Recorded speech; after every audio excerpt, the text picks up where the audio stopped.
খুব কম খরচেই বাচ্চাদের জন্য ঘরোয়া উপকরণ দিয়ে ঝটপটভাবে বানিয়ে নিতে পারেন এই ক্রিসমাস কেকটি। এই ক্রিসমাস প্লাম কেক কিন্তু খুব সহজেই বাড়িতে যে কেউ বানিয়ে নিতে পারেন।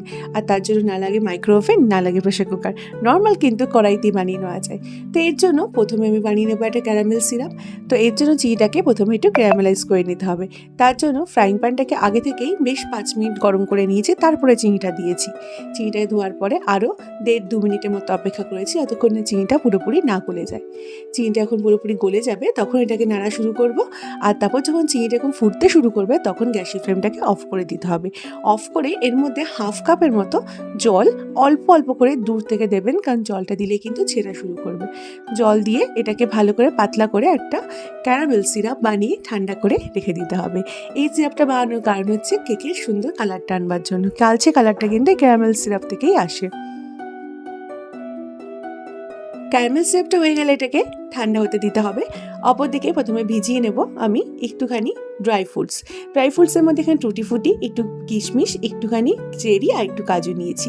আপনাদের এত কিছু না থাকলে নর্মাল কিন্তু কাজু আর কিশমিশ দিয়েও এটা করতে পারেন। আর যদি তার সাথে টুটি ফুটি থাকে তাহলে তো কেল্লা ফতে।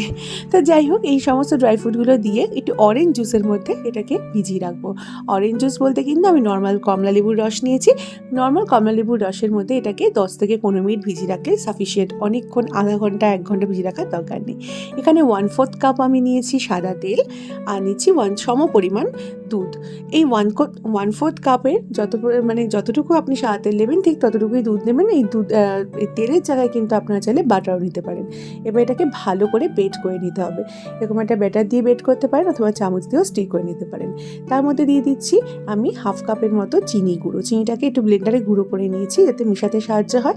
যদি আপনারা চিনি গুঁড়ো করে না দেন তাহলে কিন্তু প্রথমে চিনি আর তেল আর দুধটা দিয়ে ভালো করে চিনিটা যতক্ষণ না গলে ততক্ষণ কিন্তু বেট করতে হবে। আর দেখুন ক্রিম ফোম টাইপের তৈরি হয়েছে, মানে মোটামুটি অনেকক্ষণ বেট করার পর, অনেকক্ষণ বলতে 1 থেকে 2 মিনিট। তারপরে এর মধ্যে ময়দা দেবো। এখানে আমি 1.5 কাপের অনুপাতে ময়দাটা দিচ্ছি। আপনারা যদি চান ময়দার সাথে একটু 2-3 চামচের মতো গুঁড়ো দুধও মিশিয়ে দিতে পারেন, তাতেও কিন্তু এটা বেশ ভালো লাগে খেতে। এবার এই সব কিছু উপকরণ একটুখানি মিশিয়ে নিচ্ছি। এটা বেটারের থেকে বেশি স্প্যাটুলা দিয়ে বা খুন্তি দিয়ে বা চামচ দিয়ে মেশালে ভালো হবে। আমি স্প্যাটুলা নিয়ে নিচ্ছি মেশাবার জন্য, মেশাতে যাতে সুবিধা হয়। মোটামুটি এটাকে ভালো করে মিশিয়ে নেওয়ার পরে যে আমি টুটি ফুটি, তারপরে যে ড্রাই ফ্রুটগুলোকে অরেঞ্জ সিরাপে ভিজিয়ে রেখেছিলাম, মানে অরেঞ্জ জুসে, সেটা আমি দিয়ে দেবো। একদম অরেঞ্জ জুস সমেত দিচ্ছি।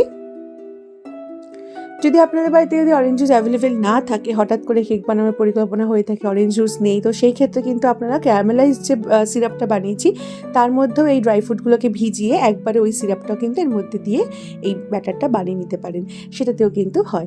ব্যাটারের কনসিস্টেন্সিটা কীরকম হবে সেটা দেখিয়ে দিচ্ছি। এবার আমি অ্যাড করে দেবো ক্যারামেল সিরাপটা অ্যাড করে দেওয়ার পরে এটাকে ভালো করে মিশিয়ে নেওয়ার পর দেখবেন ব্যাটারটা খুব বেশি পাতলাও হবে না, আবার খুব বেশি ঘনও হবে না, ঠিক এরকম একটা কনসিস্টেন্সি রাখতে হবে।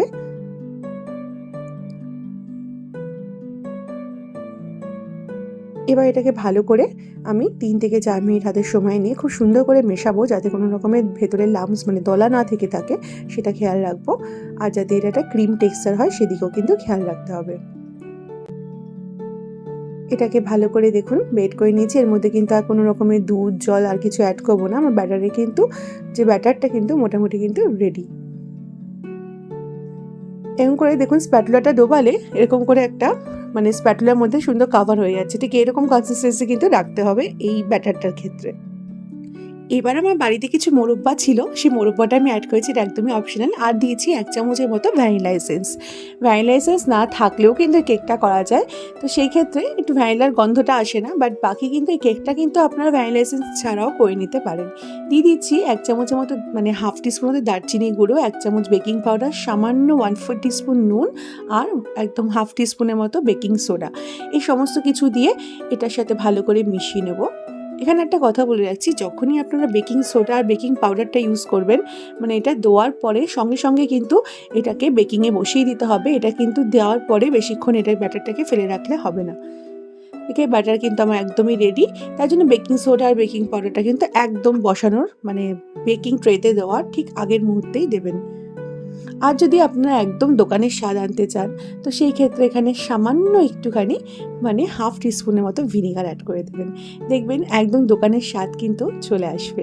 এই যা যা দিয়েছি তার সাথে সামান্য ভিনিগার অ্যাডটা যদি আপনারা পারেন, বাড়িতে অ্যাভেলেবেল থাকে ভিনিগার, তাহলে হাফ টিস্পুনের মতো দিয়ে দেবেন, সেটাতে কিন্তু কেকের টেস্টটা আরও বেশি ভালো হবে।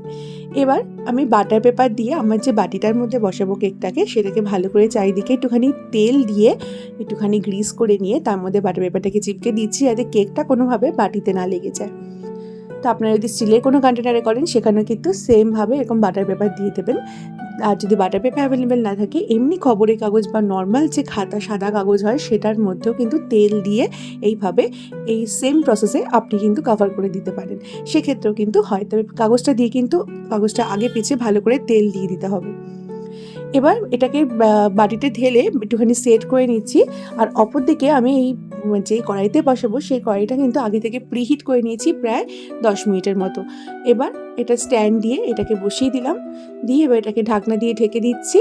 ঢাকনার ফুটোটাকে মানে একটা কিছু দিয়ে আটকে দেবো, আর এটাকে টানা রেখে দেবো, না খুলে লো টু মিডিয়াম ফ্লেমে একদম টানা এখানে 20 মিনিট পর্যন্ত। 20 মিনিট পর ঢাকনাটাকে খুলে উপর দিয়ে যে ডিজাইনটা করব সেই ডিজাইনটা এখন করে নিতে হবে। প্রথমে যদি ডিজাইন করে বাটিটা বসান তাহলে কেকটা যখন ফুলবে এই জিনিসগুলো কিন্তু ভেতরে ঢুকে যাবে, তার জন্য লাস্টের দিকে ডিজাইনটা করবেন। মানে 20-25 মিনিট হয়ে যাওয়ার পর ঢাকনাটাকে খুলে খুব ফটাফট এই ডিজাইনটা করে নিতে হবে। আর ডিজাইনটা করার সময় কিন্তু খুব ফাস্ট করতে হবে, নাহলে কিন্তু কেকটা অনেকটা ঠান্ডা হয়ে যাবে। এই জন্য এতক্ষণ যে গরম রেখেছিলাম সেই গরমটা কিন্তু নষ্ট হয়ে যাবে। তো আবার ঢাকনা দিয়ে ঢেকে রেখে দিচ্ছি। আমি এখানে 20 মিনিট পর খুলেছি, তো ঢাকনা দিয়ে রেখে এটাকে আরও প্রায় 35-40 মিনিট পর ঢাকনাটাকে খুলে নিচ্ছি। দেখুন আমার কেক কিন্তু তৈরি। আর ফ্লেমটাকে কিন্তু একদমই আমি মিডিয়াম টু লোতে রেখেছিলাম। দেখুন একটা চাকু ঢুকিয়ে দেখে দিলাম উপর নিচে একটুখানিও গায়ে লেগেছে কিনা, তাহলেই বুঝে যাবেন। এটা নর্মাল সরু টুথপিক দিয়ে ওটা দেখতে পারেন একটুখানি মানে কেকটা হয়ে গেছে কিনা। 45 মিনিট বা 50 মিনিট পর একটু এরকম করে ঢুকিয়ে দেখে নেবেন। আর যদি দেখেন যে গায়ে কোনো রকমের কোনো কিছু না লেগে নেই, মানে ময়দা লেগে নেই, তাহলে বুঝতে পারবেন কেকটা কিন্তু একদম রেডি। এবার এই বাটার পেপারটাকে ছিঁড়ে দিচ্ছি। কেক কিন্তু একেবারে রেডি পরিবেশনের জন্য। এরকম একটা স্পঞ্জি কেক খুব ঝটপটভাবে বিনা কোনো প্রিপারেশনে, মানে আগের দিন মানে সোক করে রাখার কোনো ঝামেলা ছাড়া, প্রেশার কুকার ছাড়া, ইভেন মাইক্রোওভেন ছাড়া খুব ঝটপট কিন্তু জলদি রেসিপিটি কিন্তু বাড়িতেই করে নেওয়া যায়। ক্রিসমাসে আপনারাও কিন্তু এরকম একটা রেসিপি বাড়িতে ট্রাই করতে পারেন। যদি ট্রাই করেন তাহলে কমেন্টে জানাবেন রেসিপিটি আপনাদের কীরকম লাগে। আর ভালো লাগলে রেসিপিটি বন্ধুবান্ধবের সাথে শেয়ার করে দেওয়ার অনুরোধ রইল। তো বন্ধুরা আপনারা বাড়িতে বানান, ভালো করে ক্রিসমাসের ডে উদযাপন করুন। আজকের মতো এই পর্যন্তই। আবার চলে আসবেন নতুন কোনো রেসিপির সাথে। সবাই ভালো থাকবেন, সুস্থ থাকবেন। Thank you for watching this video. আর আমার পেজটি যদি আপনাদের ভালো লেগে থাকে প্লিজ পেজটিকে ফলো করে দেবেন, যাতে যা যা নতুন ভিডিও আমি আপলোড করবো সেই নোটিফিকেশনগুলো আপনাদের কাছে পৌঁছে যায়। তো বন্ধুরা thank you for watching this video.